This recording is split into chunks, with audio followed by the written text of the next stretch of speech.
เป็นความตั้งใจของทางพระอาจารย์นิรันดรวังกรวิไลคณะกรรมการกรรมการเผยแผ่ศีลธรรมปฏิบัติกรรมฐานส่วนกลางก็ได้มีกิจกรรมนี้เกิดขึ้นหลายอย่างที่เพิ่นอยากจัดเพื่อให้ทางโยมมารดาบิดาก็คือทางพ่อดร.โบธรวังกรวิไลกับทางโยมแม่ของเพิ่นซึ่งอยู่บ้านเพียวัดนี้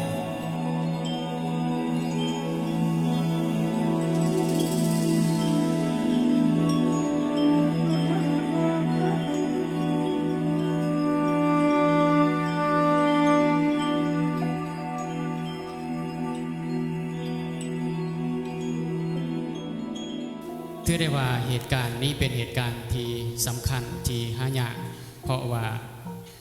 วันเกิดส่วนใหญ่คนจะฉลองมวลซืนแบบโลก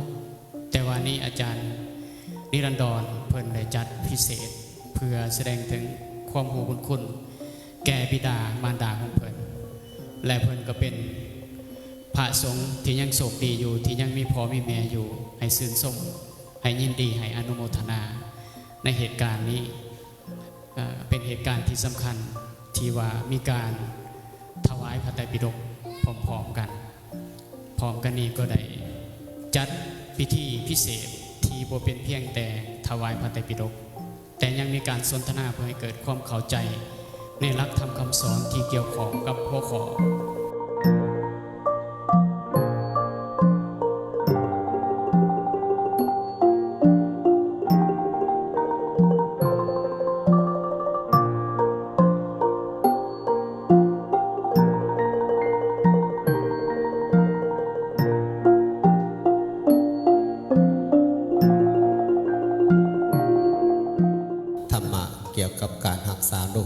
มีในพระสูตรสูตรหนึ่งเพิ่นเรียกว่าโรคะสูตรโรคะเปบาโลมีอยู่ในพระสูตรในพระไตรปิฎกเล่มที่25อังคุตรนิกายจตุกานิบาตที่บรรทัดว่าโรคะสูตรโรคมี2อย่างที่บรรทัดไว้โรคอันหนึ่งคือโรคทางกายปัวบ่เศร้ากันไปเตารอโรคอันที่2นี่บ่ได้จบอยู่ที่เตาเผาถึงว่าห่างกายถึงเผาไปแต่ก็ยังเป็นโรคอยู่เก่าโรคยังโลภะโทสะโมหะโรค3อย่างนี่นะเกิดขึ้นมาแล้วก็ต้องยังมีอีกตอนยังเป็นคนนี่เฮาอาจมีอายุคนที่บ่มีโรค1 ปี2 ปี3 ปี4 ปี5 ปี10 ปี30 ปี40 ปี50 ปี100 ปี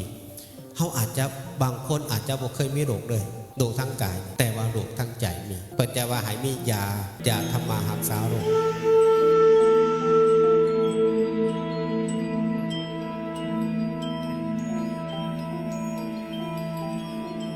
พระอาจารย์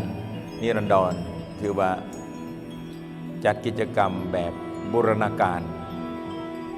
จะไหนจะมาบูรณาการผสมผสานประยุกต์แอพพลายประยุกต์